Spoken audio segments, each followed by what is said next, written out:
Prontinho, boa tarde, oficial, para dar início hoje à nossa 7ª aula da disciplina de saúde da criança.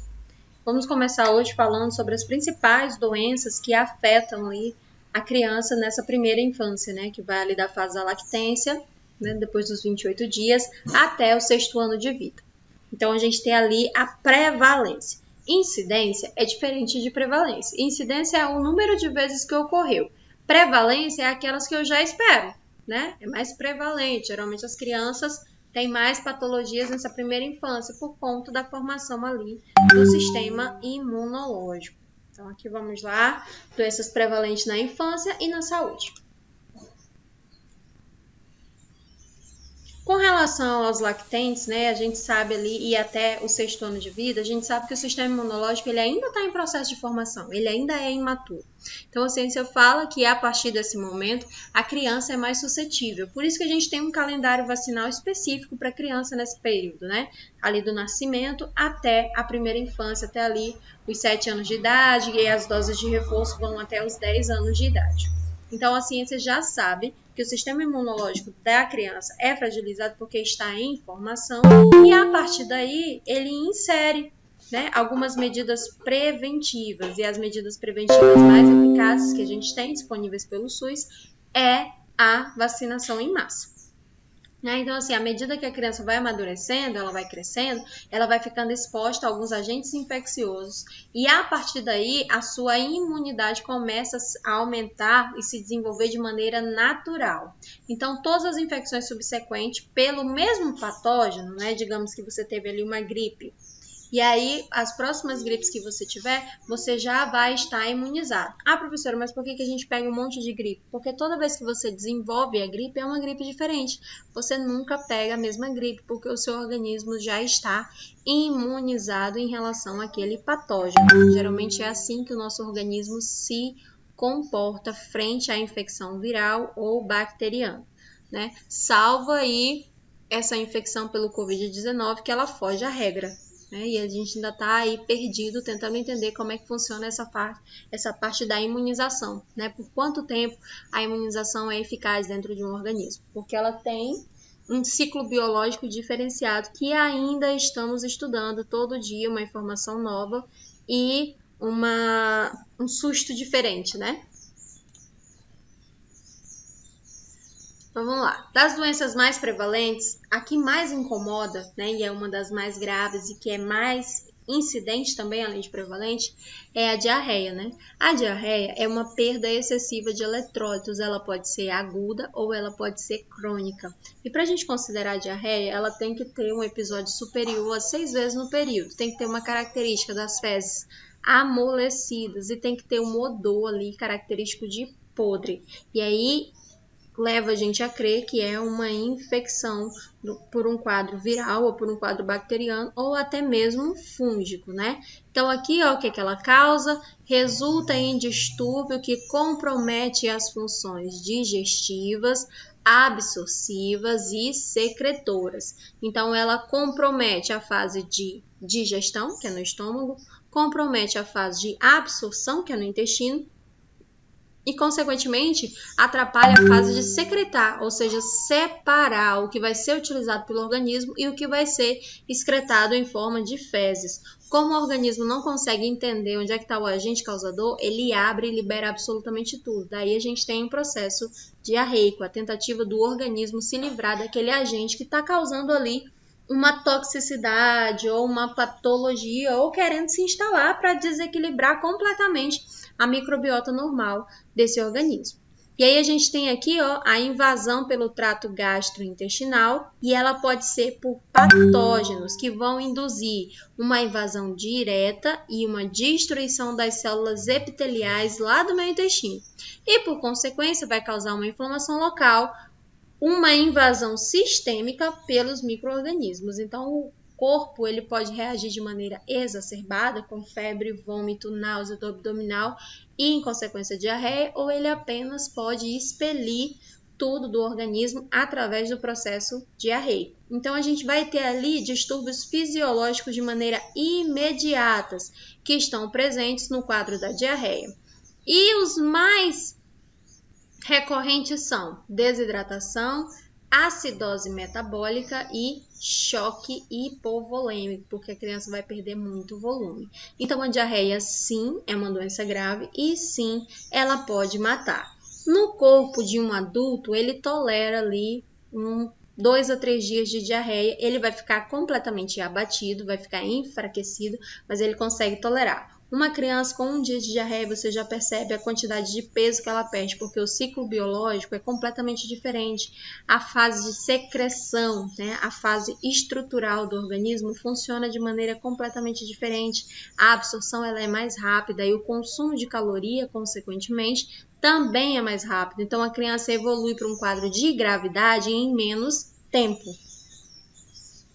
Cris, mas você fez uma cirurgia, né? Daí é uma complicação esperada desse processo. Daí no adulto ele tolera melhor, na criança não. Rapidinho a criança por estar perdendo eletrólito, queimando muita caloria e não repor, né? Porque a criança não consegue repor da mesma facilidade que um adulto consegue repor, ela acaba ali ficando mais debilitada e evoluindo para um processo de gravidade mais rápido pela perda de eletrólito. Então, ela desidrata e pode evoluir para óbito. Então, quanto mais nova é a criança, maior é a suscetibilidade, ou seja, ela está mais propensa a desenvolver quadros de diarreia com maior intensidade, ou seja, com maior gravidade.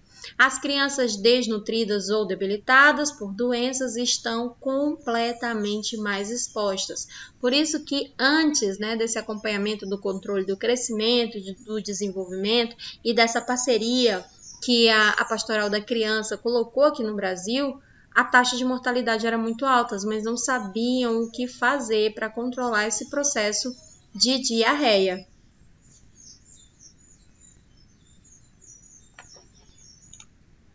Daí, quais são os sinais e sintomas? A gente vai ter ali o aumento perceptível súbito no número de evacuações, né? Alteração na consistência das fezes, fezes esverdeada contendo muco ou sangue. E o odor é um odor ali característico de podre.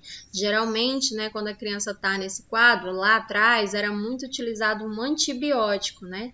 E esse antibiótico, ele causava também distúrbios gastrointestinais, que era ali o Bactrim, né? Hoje é considerado não muito eficaz, mas ele ainda existe com outro nome, é o sulfametaxazol com trimetropina. Então, hoje, o comportamento dos médicos a nível de indústria farmacêutica é um outro suporte medicamentoso. A gente trabalha mais a questão da desnutrição mesmo. Então, a gente trabalha ali com reidratação. A gente recompensa o organismo em relação a tudo que ele está perdendo. Para eu considerar que é diarreia, né? Vamos lá, a criança evacua 3 vezes durante o dia. Hoje ela evacua 4, eu não digo que é diarreia. Para ser diarreia tem que ser um aumento súbito. A criança deve ter ali 6 episódios no período. Qual é o período? Período de 6 da manhã ao meio-dia, ou de meio-dia às 6, um período ali de no mínimo 6 horas do dia. 1/4 das 24 horas, para a gente considerar que ela está com diarreia. Fezes amolecidas sozinhas, só fezes amolecida não caracteriza diarreia. Então, a diarreia é aumento súbito, alteração na consistência e coloração esverdeada contendo muco ou sangue. Isso é diarreia, tá? Quais são os tipos de diarreia que a gente tem? Nós temos a diarreia aguda, né, que pode ser causada por um processo inflamatório de origem infecciosa ou reação tóxica à ingestão de venenos, tá? Exageros dietéticos ou infecções fora, né, do trato gastrointestinal. Então vamos lá, professor, uma criança ingerindo substâncias tóxicas, a substância tóxica, ela pode ser inalada. E às vezes aí as mães exageram no processo de limpeza, né? Também, Cristiane, quem tem ameba também desenvolve quadro de diarreia. As mães, elas exageram ali nos produtos de limpeza, e a maioria dos produtos de limpeza são produtos tóxicos. Então, se a criança fica naquele ambiente fechado, né, exposta à toxicidade desses produtos químicos, quando sofre ali a ação do calor, aquele gás químico evapora, e a criança pode inalar, né? E no processo de inalação é um procedimento eficaz, tanto que a gente utiliza o processo da inalação para a gente ingerir algumas substâncias, como por exemplo anestésicas, né? Substâncias ali que melhoram o quadro emocional. substâncias que desobstruem o nariz, substâncias broncodilatadoras. Então, a inalação é uma medida eficaz para a absorção de drogas no nosso organismo. E isso não é diferente quando o assunto é veneno, né? Ou produtos tóxicos, ok? Então, assim, tem produtos aí à base de amônia, para que a gente usa para lavar banheiro, aqueles limpa-pedra, limpa-alumínio, todos eles, né, em reação com calor, soltam gases. E quando a gente utiliza isso em excesso, pode trazer uma toxicidade para um organismo frágil, como, por exemplo, de uma criança. Tá? Exagero relacionado à dieta, a gente superdosa a dieta da criança e naquele dia a gente coloca alimentos ali que o organismo dele ainda não está pronto para digerir, ou ainda por outras infecções fora do trato gastrointestinal, como por exemplo uma pneumonia. Uma pneumonia pode evoluir com um quadro de diarreia, porque quando a gente começa a fazer a medicação na criança, o organismo começa a expectorar, a criança não sabe cuspir. Então, o bronco vem, ou ela vomita esse catarro pelo estímulo da tosse, ou ela engole. E quando ela engole, esse catarro, ele sai nas fezes, né? Então, ali a gente tem também o processo de diarreia provocado por outras infecções. Uma característica é a pneumonia. A diarreia crônica é quando a eliminação das fezes está mais amolecidas e é com o maior número de vezes que isso acontece, né? Não é fato isolado, é sempre, tem uma frequência aí direta e geralmente ela fica persistindo ali por um quadro superior a 2 semanas. No geral, ela está associada a distúrbios de má absorção, defeito anatômico, motilidade intestinal anormal, reação alérgica, resposta inflamatória a longo prazo, como por exemplo aí uma colite. E é preciso lembrar também que alguns micro-organismos eles causam processo infeccioso, né, na diarreia, no processo da diarreia, como por exemplo a Cris aqui citou, ameba, oxiúri, né, tricomonas. Tudo isso pode afetar ali o sistema gastrointestinal da criança e promover uma diarreia crônica. Mas, no geral, né, nessa fase aqui, na fase de lactência, o que mais incomoda e pode causar diarreia crônica na criança são as intolerâncias à proteína do leite. E essa proteína do leite pode ser humana ou pode ser ali do reino animal, tá? No caso do boi, da vaca, da cabra, e aí a gente precisa de uma nutrição mais sintética, que é um pouquinho mais caro, né? E aí a gente só percebe isso quando a criança já evoluiu ali para um quadro de diarreia mais crônica. A cronicidade dela é diferenciada.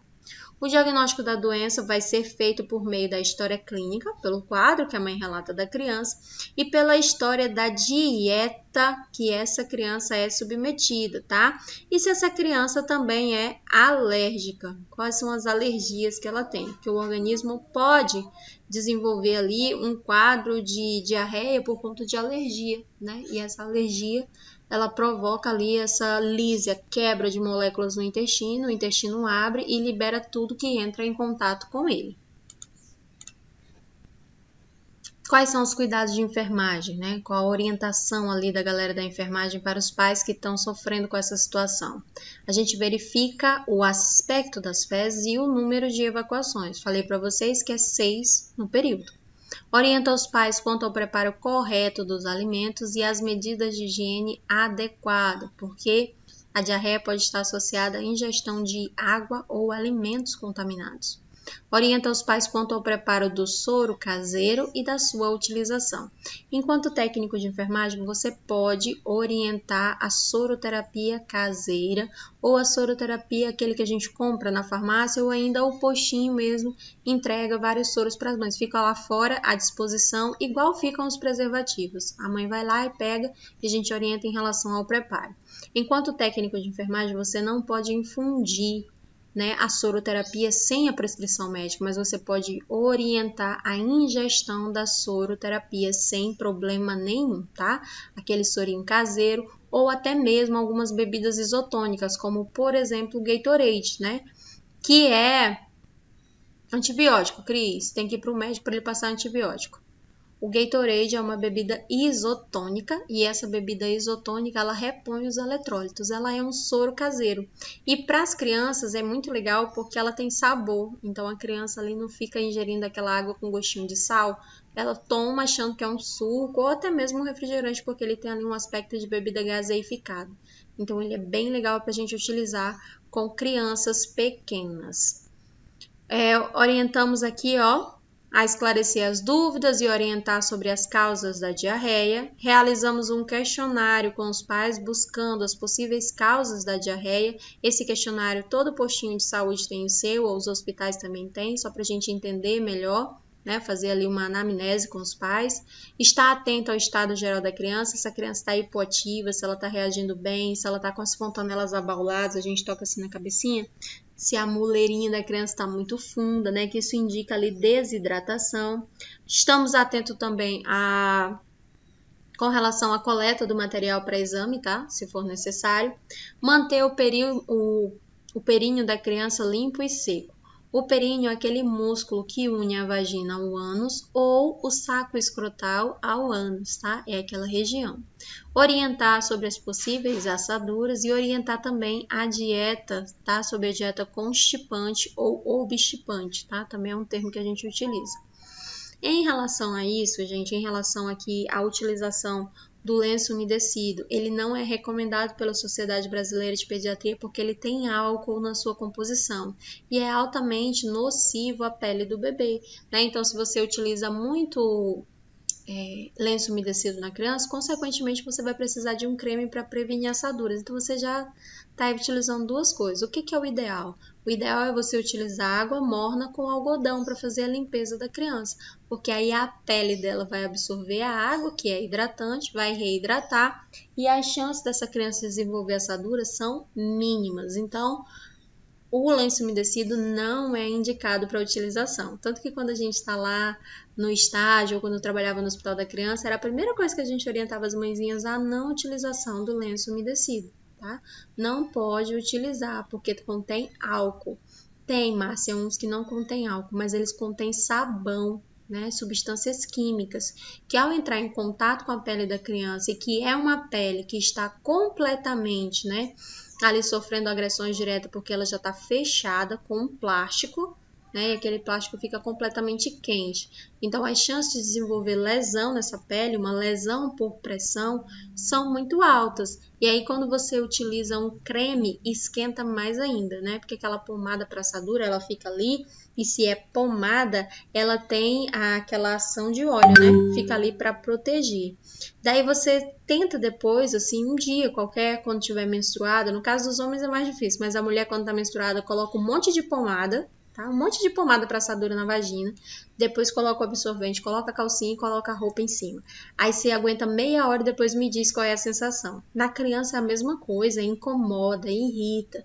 E às vezes a mãe acha que está fazendo aquilo ali que é cuidado.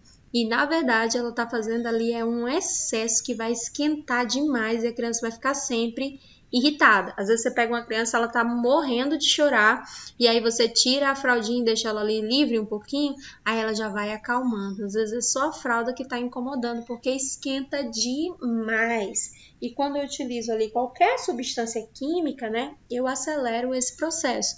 Então a gente não orienta a utilização do lenço umedecido, né, a menos que não tenha outra alternativa. Mas se a gente tem outra alternativa, a gente sempre opta pela utilização das outras alternativas, até para não ter que ficar utilizando ali pomada ou creme para prevenir algo que é prevenível apenas utilizando água e algodão.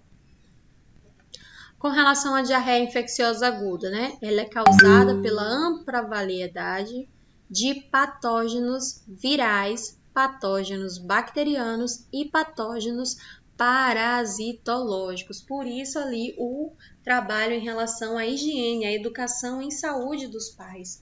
Porque a criança está exposta demais e o organismo dela, ele ainda não aprendeu a combater, porque ele só aprende a combater quando ele entra em contato com o patógeno. Existe uma vacina, né, que diminui a infecção das doenças virais e das doenças bacterianas, mas ainda assim, né, essas doenças são muito prevalentes. A vacina do rotavírus, ela ajuda demais nessas infecções virais do trato gastrointestinal. Porém, não são todas as crianças que têm essa vacina, porque ela fica ali entre os 2 meses e 5 dias até os 3 meses e 15 dias para que a criança possa receber essa dose. E às vezes a mãezinha passa do prazo, né? E aí quando ela vai lá, a gente não pode mais vacinar essa criança, porque existem algumas vacinas que quando passa do prazo, a gente não pode mais fazer porque não tem mais nenhuma eficácia dentro do organismo. Então algumas crianças não receberam a dose dessa vacina e algumas crianças não vão receber porque é uma vacina ali que é uma das mais incidentes para que as mãezinhas acabem não administrando na criança porque não levam no período correto, tá? Então, assim, a gente tem esses quadros de diarreia exatamente pela falta de cuidados em relação à higiene com as crianças, né? E às vezes ali a casa é super limpa, mas a criança tá na fase fecal oral que tudo que ela pega, ela bota na boca, né? Uma das fases de conhecer da criança, de crescer e se desenvolver, é a fase de tudo que pega, coloca na boca. E se tá contaminado, não vai ter jeito.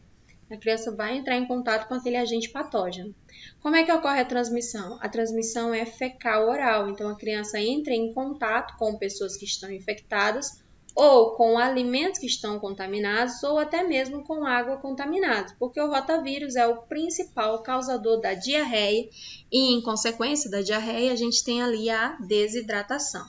Qual é a conduta terapêutica mais utilizada? Reposição hídrica, terapia nutricional e monitorização dos eletrólitos, que é sódio e potássio, né? O sódio e potássio é uma bomba reguladora dentro do nosso organismo que mantém ali o equilíbrio, ou seja, a homeostase. E esse equilíbrio, essa homeostase, só se dá pela ação dos eletrólitos dentro da nossa corrente sanguínea, dentro do nosso organismo, né? Os eletrólitos são aqueles da tabela periódica, mas os famosinhos, assim, que regulam a bomba, a escritura dentro do nosso organismo, é o sódio e o potássio. E ele está presente nos componentes do soro fisiológico.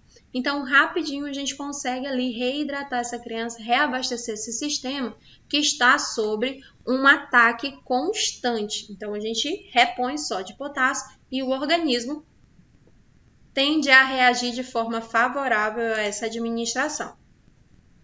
Com relação às doenças respiratórias, as principais são resfriados e gripes, ocupando o primeiro lugar no ranking, bronquite, pneumonia, seguida da asma. Então, esse aqui, ó, top 5 das doenças. Diarreia, doenças do trato gastrointestinal, e as doenças respiratórias, como resfriados e gripes, bronquite, pneumonia e, em consequência, a asma.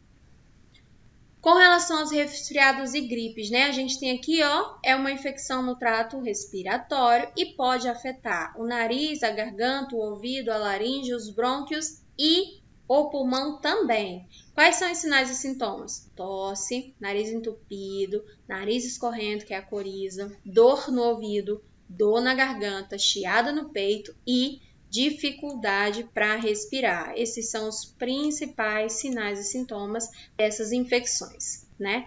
Com relação ao tratamento, não tem um tratamento específico para essas doenças, né? O tratamento mais eficaz é a prevenção, né? E qual é a forma da gente prevenir as nossas crianças? Evitando ambientes fechados, evitar contato com pessoa que esteja resfriada, evitar chuva, evitar água gelada nos dias frios, evitar ar-condicionado e evitar ventilador sujo, né? Em relação ao ar-condicionado, às vezes eu fico preocupada, né? A gente vai visitar as crianças, fazer visita domiciliar e a criança está dentro de uma geladeira, porque o quarto, o ar-condicionado está no 16. Gente, a gente mora no Acre. Essa criança não vai viver a vida inteira numa temperatura de 16 graus, não.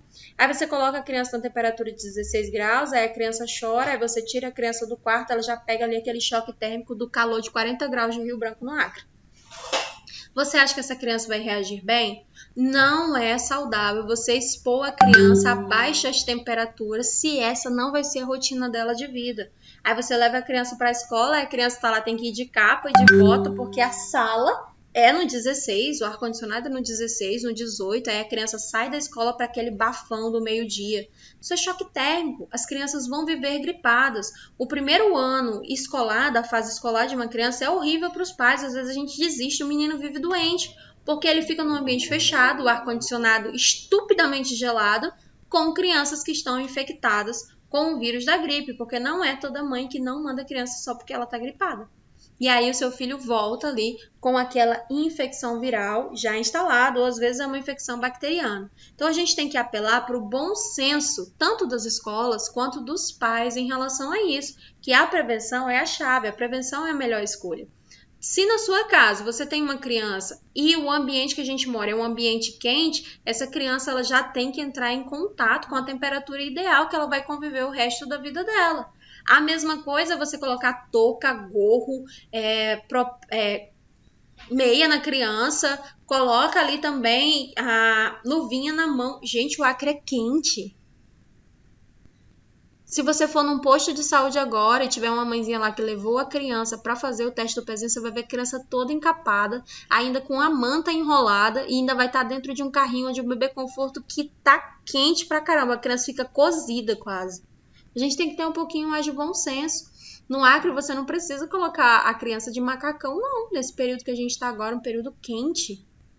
Né? Não é porque é recém-nascido que quando a criança ela sente algum desconforto com relação ao nível da temperatura, porque a pele dela faz a termorregulação, ela chora. Daí você toca nela e vai investigar. Às vezes a mãozinha tá gelada, então a criança tá com frio. Aí você coloca uma roupinha ali mais quente na criança. Às vezes a criança tá ali esgoelando, gritando. A mãe coloca no peito, não é fome. Tu tira a roupinha da criança, pronto, a criança relaxa. Relaxa.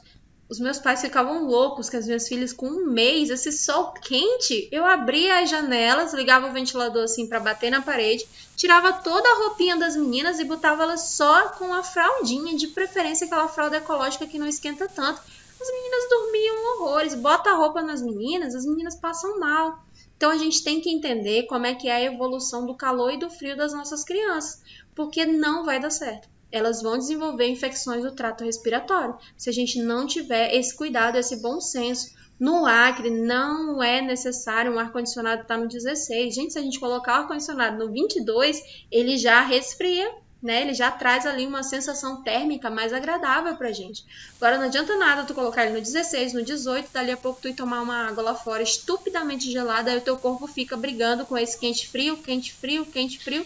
E aí a população vive com doenças infecciosas no trato respiratório, né? Por essa falta aí de bom senso que a nossa população tem, né? Se o nosso ambiente é quente e eu fico numa situação de extremo frio, quando eu saio, vou ter que lutar contra o choque térmico. E na criança, que é um organismo que está ali em constante evolução, tentando sobreviver nesse mundo novo, vai sentir o baque. Então a criança vai viver gripada e resfriada por conta disso, desse choque térmico na temperatura que os pais, né, e as escolas, que é onde a gente deixa as nossas crianças, fazem oscilar bastante. Daí uma outra infecção respiratória que a gente tem, recorrente nas crianças, é a bronquite, né?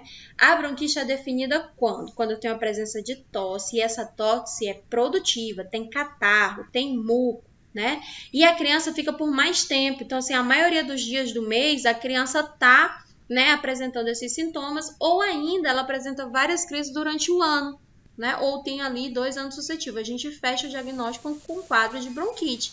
Daí, o que é a bronquite? Quando a gente vai olhar os brônquios dela, o brônquio está inflamado. A ação inflamatória da bronquite é a nível de bronquíolos. Ele fecha os brônquios. O calibre do brônquio é esse, né? Um brônquio normal. E aqui a gente tem um brônquio que está ali com a ação da bronquite. O que é IT? IT é inflamação. Essa inflamação está onde? Nos brônquios. E como é que ocorre a transmissão? A transmissão é direta, através das gotículas de saliva, e a única maneira onde ocorre o aparecimento da doença é através da poluição do ar, o ato de fumar, e isso engloba se a criança é uma fumante passiva, né? Porque você fala, claro que criança não fuma. Só que a nicotina de uma pessoa que está fumando no ambiente da criança obstrui, né, ali o calibre das veias pulmonares dessa criança.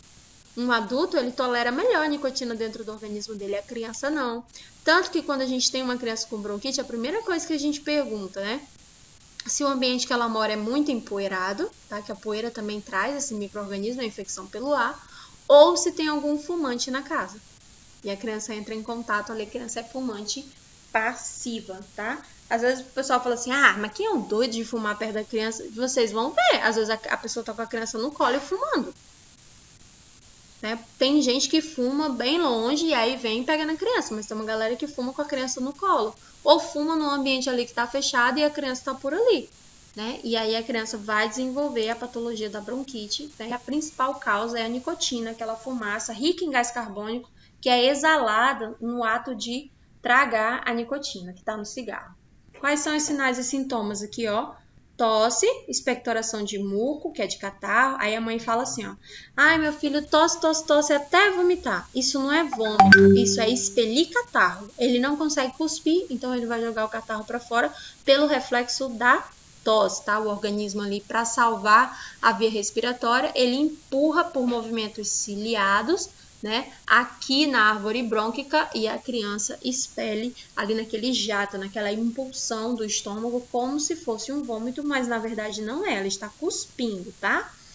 Encurtamento da respiração, ou seja, falta de ar ou dificuldade para respirar. Febre pode ocorrer quando a pessoa que tem bronquite crônica está com outra infecção respiratória associada, porque só a bronquite não dá febre. A bronquite só tem febre quando ela tem uma outra infecção associada no trato respiratório, tá? Chiado no peito ou sibilância. Essa sibilância, aquele barulhinho chato que a gente escuta, não precisa nem de estetoscópio. De longe você ausculta. Né? E isso pode ocorrer também aqui, ó, exacerbações de crise da doença. Então, tem momentos ali que a crise é maior, então a criança tem mais dificuldade para respirar e em consequência, a gente tem ali a sibilância em maior número. Às vezes a criança desfalece, fica roxinho. Cianose, né, que é o processo de roxidão aqui na pele, e o processo de cianose pode ocorrer na face e nas mãos. A asma, como que é a asma? A asma é uma infecção inflamatória crônica das vias aéreas e pode ser classificada como intermitente ou persistente. A pessoa pode ter crises ao longo da vida ou ela pode estar sempre em crise. Qualquer coisa, mudou o tempo, aí a criança ali cai. E geralmente são as crianças menores, né? E aí o que acontece? Ela também se instala aqui, ó, no nível dos brônquios, só que ela é um pouquinho mais grave, porque ela atua mais no nível de bronquíolo. Então, assim, ó, aqui no final, o bronquíolo que era para estar abertinho para fazer a troca gasosa, ele tá fechado como se fosse um velcro colado. A gente chama isso de broncoespasmo, fechadinho. E aí o ar chega lá com o oxigênio, mas ele não tem como fazer a troca gasosa. Para isso, nós precisamos de uma medicação para fazer essa abertura dos brônquios. E essa medicação, a gente chama ela na classe dos broncodilatadores. O problema de um broncodilatador é que para ele abrir os brônquios, os alvéolos pulmonares, ele vai alterar a função cardíaca, porque a gente sabe que a pequena circulação envolve coração e pulmão, não é verdade? Então, para que o brônquio abra, a atividade cardíaca vai aumentar. Então, geralmente, né, a principal complicação daquele xaropinho, tá? A mãezinha entrega o xaropinho, menina, quando o meu menino estava gripado, o médico passou isso aqui para ele, dá isso aí pro teu, que esse menino tá uma caixa de catarro. Aquele xaropinho que ela julga assim, nem é muito agressivo, ele é só um broncodilatador, que a criança da vizinha pode ter um ataque cardíaco porque ingeriu. A maioria dos xaropes expectorantes são broncodilatadores. Ó, a gente está vendo aqui o bronco, ele está fechado e tem muco lá dentro. Para ele abrir e soltar esse muco, eu preciso de uma medicação que tenha uma ação broncodilatadora. Né? Então, se é expectorante, consequentemente, é broncodilatador. Vai aumentar a atividade cardíaca. Na pediatria, dentro do hospital, nós já utilizamos o broncodilatador com receio. Imagina no ambiente doméstico. Né? E às vezes eu vejo ali as mães fazendo nebulização, a inalação com Berotex sem critério. Não tem nem critério, foi porque a fulana mandou. Ah, professor, eu não uso Berotex, não, morro de medo do Berotex, eu uso só o Sabutamol. É um outro broncodilatador. Né? Então a gente não pode estar utilizando medicações broncodilatadoras nas nossas crianças sem termos o suporte necessário, porque ela pode evoluir para uma parada cardiorrespiratória, para uma taquicardia, para uma fibrilação ventricular. Toda a medicação expectorante tem a ação broncodilatadora, tá? Então, não cai nessa de ficar dando xaropinho pro menino. Os sinais e os sintomas aqui, ó, broncoespasmo. Broncoespasmo é quando o brônquio se fecha. Ele é para ser abertinho e aí ele está fechado por conta do processo inflamatório. E isso dificulta a respiração. Então, a criança ali, ela pode ter uma parada respiratória. Pode ocorrer a dispneia, que é a dificuldade para respirar, dor torácica, coriza, que é aquele catarro mais branquinho escorrendo pelo nariz como se a criança estivesse resfriada.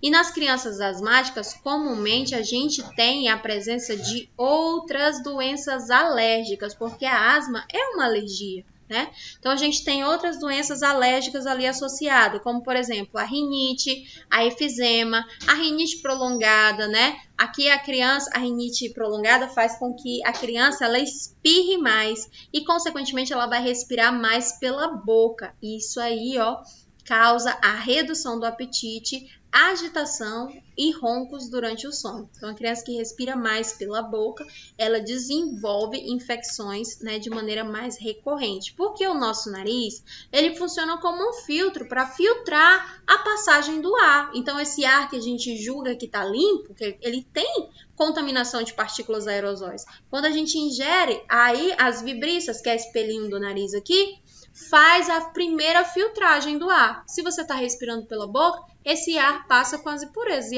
essa infecção pode se instalar na árvore brônquica, tá? Então, quanto mais você respira pela boca, mais infecções respiratórias você desenvolve. Daí depois a gente tem a pneumonia. O que é a pneumonia? Infecção que se instala dentro do pulmão, pode acometer aqui a região dos alvéolos também, tá? Onde elas desembocam aqui as suas ramificações terminais, que é no brônquio. Então, às vezes, o médico ele fecha o diagnóstico assim, está com broncopneumonia, né? Aí já é uma pneumonia, mas ela se instalou também nos brônquios, está com broncopneumonia. O tratamento é muito parecido, né? Ou para bronquite ou para pneumonia, o tratamento ele é eficaz, então pega ali os dois. O médico percebeu que essa pneumonia tem também uma inflamação ali nos brônquios, aí ele já medica para as duas patologias, tá? E essa infecção pode ser causada por vários micro-organismos. Em primeiro lugar, né, que ocupa ali o primeiro lugar no ranking da patologia, são as infecções bacterianas, tá? Quando ela está associada ali com uma bronquite, também pode ser uma infecção viral. Então, a pneumonia pode ser viral, bacteriana ou fúngica, tá? Então, não necessariamente a pessoa que está com pneumonia é por bactéria.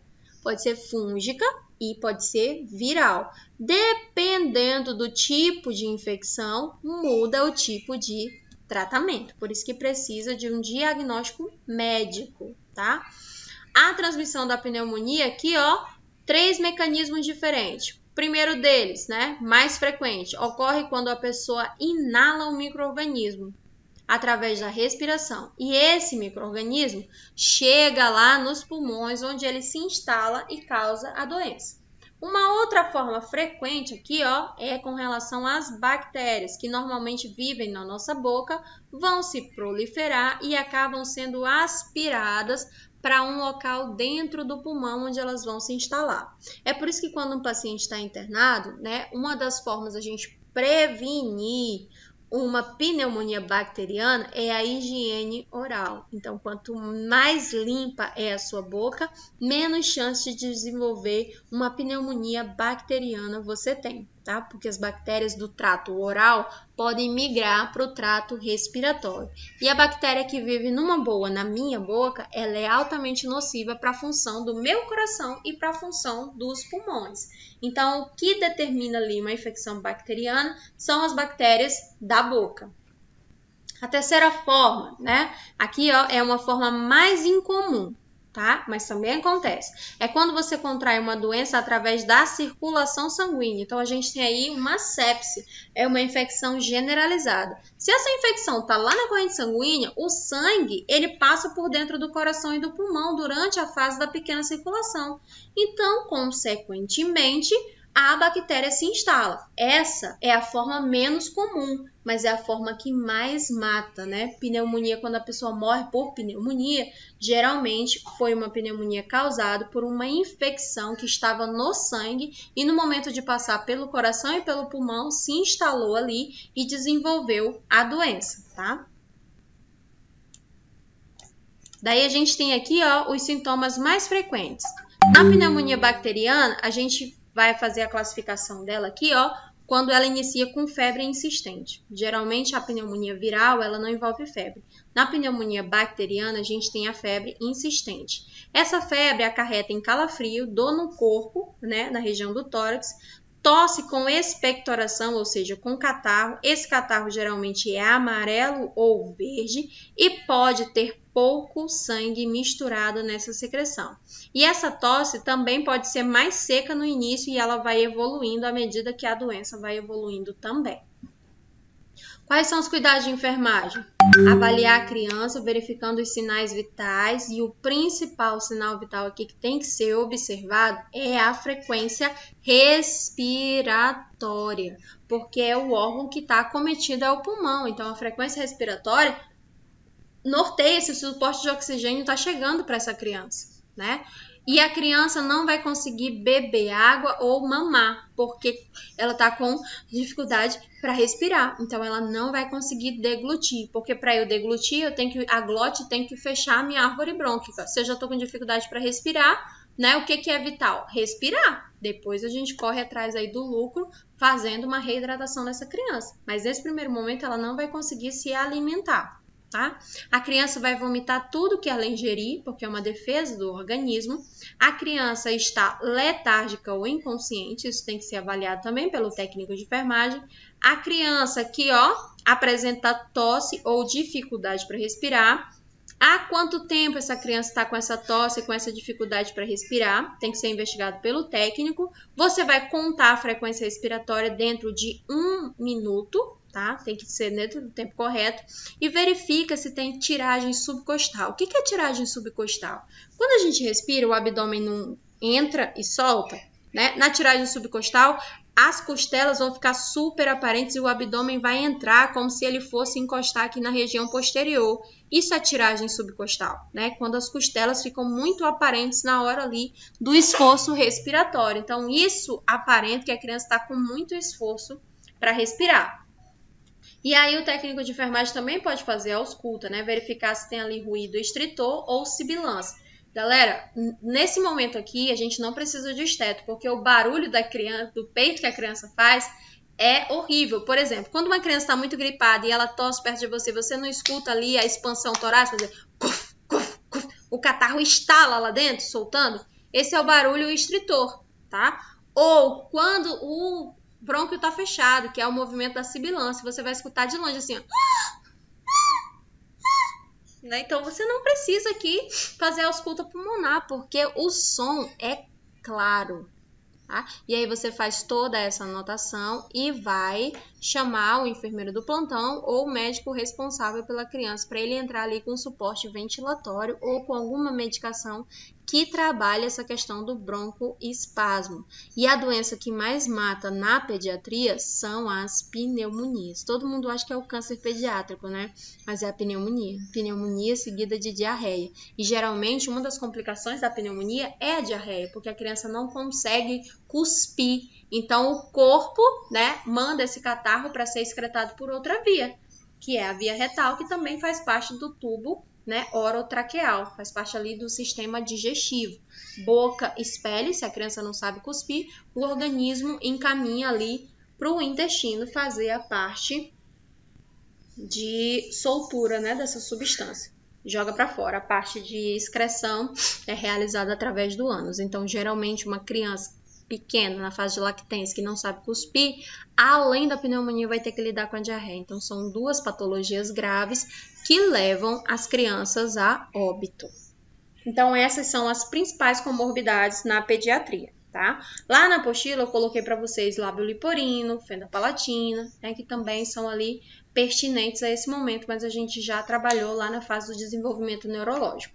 Então, essas daqui são as principais patologias que acometem as crianças ali nessa primeira fase da vida, que é na fase da lactência, até os 6, 7 anos de idade. Alguém tem alguma dúvida com relação ao material de hoje?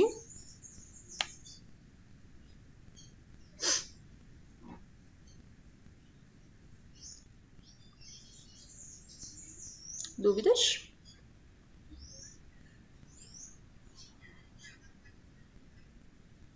se não temos nenhuma dúvida, tá? Encerro por aqui e até amanhã, tá? No mesmo horário, que a gente vai falar amanhã sobre amamentação e as vacinas, tá bem? Tenham todos uma ótima tarde.